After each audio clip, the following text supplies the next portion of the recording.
세상에서 가장 나이 많고 지혜로운 철학자, 나무에게 배우다. 나무는 내일을 걱정하느라 오늘을 망치지 않는다.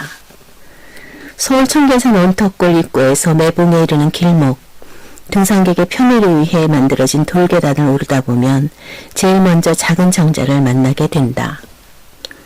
초입이라 무심히 지나치기 쉬운데 잠시 걸음을 멈추고 찬찬히 살피면 정자 옆으로 기이한 모양의 소나무 한 그루가 눈에 들어온다.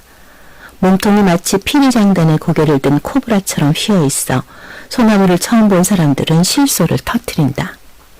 그 뒤에 이어지는 질문, 대체 어떻게 나무줄기가 이렇게 휠 수 있어요? 그 소나무를 발견한 건 20년도 훨씬 전이다. 계곡 옆에 자리를 잡은 소나무는 처음 10여 년간 주변에 해를 가릴 만큼 큰 나무가 없는 덕에 곧곧 튼튼하게 자랄 수 있었다. 그렇게 유년기를 지나 성록으로 자라던 어느 봄, 계곡 위쪽에 있던 굴참나무가 성큼 자라 소나무의 공간을 침범해오기 시작했다.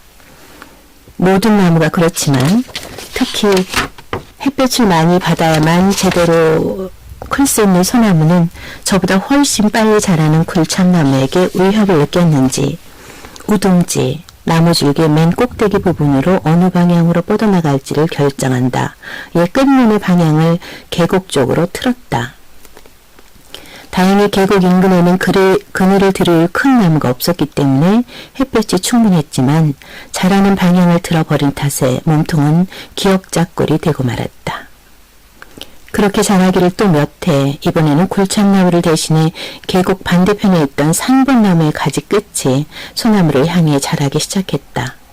그러자 이쪽도 여의치 않다는 것을 감지한 소나무는 다시 계곡 아래쪽으로 방향을 틀었다. 결국 소나무는 누가 억지로 잡아 휘어놓은 것처럼 디귿자 모양의 희한한 몸통이 되었다. 청계산 소나무의 순환사가 이대로 마무리되었으면 좋으련만 이야기는 이걸로 끝이 아니다. 이번에는 아래편에 있는 산딸나무가 문제였다. 언제 자리 잡았는지도 모를 산딸나무가 기세 좋게 가지를 뻗어오니 소나무는 다시 방향을 바꿀 수밖에 없는 처지가 됐다. 그런데 더 이상 뻗어갈 곳이 없었다. 햇볕을 받을 재간이 없으니 길어야 한두 해 뒤 고사당할 수밖에 없는 운명에 놓인 것이다.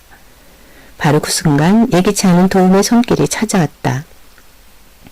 때마침 사람들이 정자를 짓는다며 소나무 위쪽에 있던 굴참나무를 베어버린 것이다. 갈 곳이 없어 방황하던 소나무의 우둥지는 결국 제자리에 돌아와 안도의 한숨을 내쉬었다. 그렇다고 소나무가 긴장의 끈을 놓은 것은 아니다. 언제 또 다른 나무들이 자신의 공간을 침범해 올지 모르기 때문이다.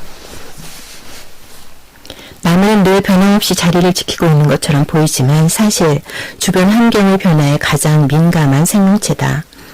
움직일 수 없는 탓에 환경의 영향이 절대적이고 생존하려면 주변의 작은 변화에도 재빨리 대응해야 한다. 말 그대로 나무의 삶은 선택의 연속인 셈이다. 해를 향해 뻗들어 프로그래밍 되어 있는 우둥지의 끝은 배의 돛대 꼭대기에서 주변을 감시하는 선원과 같다. 항로에 방해가 되는 장애물을 발견하면 그 즉시 방향 전환을 해야 한다. 우둥지의 끝은 가지에 이르는 햇볕의 상태를 1분 1초 예의주시하다가 조금이라도 달라질 낌새가 감지되면 미련 없이 방향을 바꾼다. 그 선택에 주저함이 없다. 오늘 하루가 인생의 전부인 양 곧바로 선택을 단행한다. 가만히 보면 선택이 가져올 결과에는 별 관심이 없는 듯하다. 그저 온 힘을 다해 지금 이 순간에 집중할 뿐이다. 하긴 결과를 예측해본들 무슨 소용이 있으랴. 미래에 어떤 상황이 펼쳐질지 아무도 모르는데 말이다. 몇 해 전 우연히 탈북자를 만날 기회가 있었다. 나만의 자리 잡기 위해 몇 번의 부침을 거듭하다가 숲생태 분야에 관심을 갖게 되었다는 그는 북한에서는 제법 잘나가는 당원이었다고 한다. 큰 어려움 없이 평탄하게 살다가 친척 중 한 사람이 월남하는 바람에 사상적으로 의심을 받게 되었고 급기야 온 가족을 데리고 탈출을 결심하게 됐단다. 당신의 질문은 지극히 상투적인 것이었다.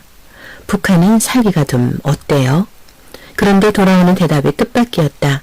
자신은 어쩔 수 없이 탈북을 감행했지만 그런 예기치 않은 상황만 닥치지 않는다면 북한이 훨씬 살기 좋다는 것이다.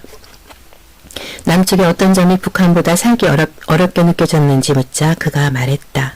선택이 어려워요. 선택이 어렵다니 선뜻 이해가 안 되었다. 내 표정을 읽은 듯 그는 재차 답변을 이어갔다. 북한에서는 선택이 필요 없습니다. 다만 당의 지시대로 생활하고 사상적으로 거스르는 행동만 하지 않는다면 부족한 대로 집도 주고 옷도 주고 밥도 줍니다. 그런데 남한에서는 뭐 하나만 잘못 선택해도 쫄딱 망하기 십상이니 스트레스가 보통이 아닙니다. 대화 중에 선택 노이로제라는 말까지 나온 걸 보면 그에게 선택이란 생존을 위협하는 공포였던 것 같다. 우리가 의식하지 못하고 있을 뿐 인생의 모든 순간은 선택으로 이루어진다. 어느 학교에 가고 어떤 직업을 택할지부터 아주 사소하게는 오늘 점심 메뉴를 뭘로 하고 어디에서 먹을지까지 선택의 연속인 셈이다. 내셔널 지오그래픽의 보도에 따르면 인간은 하루에도 150가지 이상의 선택을 하며 살아간다고 한다. 그렇게 선택할 게 너무 많다 보니 사람들은 선택의 기로에 서는 것 자체를 스트레스로 받아들이게 된다. 100% 완벽한 선택은 없다지만 그럼에도 자신의 선택은 틀리지 않기를 바라기 때문이다. 하긴 누가 실수를 하고 싶고 잘못된 결과를 책임지고 싶겠는가. 내게도 꽤 여러 번 중요한 선택의 순간이 있었다. 30대 초반 농사를 짓다가 망해 지푸라기라도 잡고 싶은 심정으로 도시 이곳저곳을 배회했다. 할 줄 아는 것은 땅 파는 일과 화초에 물 주기, 장미 접붙이기, 국화 키우기뿐이라 방황하던 터에 지인으로부터 꽃꽂이를 배워보라는 조언을 들었다. 잘만 하면 생계 해결은 물론 해외 시장 진출도 가능하다는 말에 가히 전투적으로 배웠다. 얼마나 열심히 했던지 얼마 지내지 않아 수강료를 내기는커녕 오히려 월급을 줄 테니 나오기만 해달라는 요청까지 받을 정도였다. 실력은 부쩍 늘었고 얼마 안가 방송국과 호텔 등에서 일이 들어오기에 이르렀다. 하지만 곧 잘못된 선택이었음을 깨달았다. 꺾인 꽃의 유한함에 회의가 들었고 자꾸만 들판에 풋풋한 풀냄새가 그리웠다. 그렇지만 밤낮 없이 일하다 보니 산가들의 나무와 풀들을 볼 시간을 내기가 어려웠다. 어느 순간부터 수중의 돈은 차곡차곡 모이는데 가슴은 자꾸 답답해져 갔다. 돈을 벌어야 하지만 정말 이 방법밖에 없는 걸까 고민하던 나는 결국 하던 일을 모두 중단하고 다시 나무에게 눈길을 돌렸다. 돈을 적게 벌더라도 나무 곁에 머물기로 결심한 것이다. 그때 나는 자신이 내린 결정이 잘못된 선택임을 깨달았을 때 과감히 뛰쳐나오는 것 또한 중요하다는 것을 깨달았다. 생각해보면 아직 오지도 않은 미래 때문에 현재를 희생하는 건 오직 인간뿐이다. 더 큰 문제는 선택 앞에서 지레 겁을 먹고 고민만 하다가 아무것도 못하는 것이다. 미래를 걱정하느라 오늘을 희생하는 자신을 발견한다면 한 번쯤 청계산의 소나무를 떠올려보는 건 어떨까? 소나무는 내일을 걱정하느라 오늘을 망치지 않았다. 방향을 바꿔야 하면 미련 없이 바꾸었고 그 결과 소나무는 오래도록 자리를 지키고 서 있다. 덕분에 사람들 눈에 조금은 우스꽝스러운 모습으로 되었지만 그럼 어떤가 소나무가 왜 디귿자 모양이 될 수밖에 없었는지 알고 나면 그 지독하고도 무서운 결단력에 혀를 내두르게 될 뿐이다. 내일을 예식하지 않고 오직 오늘 이 순간의 선택에 최선을 다해온 소나무. 천수천형, 천가지 나무에 천가지 모양이 있다는 뜻이다. 한 그루의 나무가 가진 유일무이한 모양새는 매 순간을 생의 마지막처럼 최선을 다한 노력의 결과다. 수학년 전부터 지금까지 나무의 선택은 늘 오늘이었다. 스스로 나무의 사람의 이름을 달고 살아온 지 시간이 30여 년.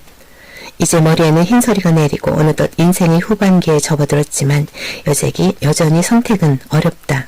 크고 작은 선택 앞에서 두려움이 물러올 때면 산에 오른다. 오늘을 사는 나무를 보기 위해서다.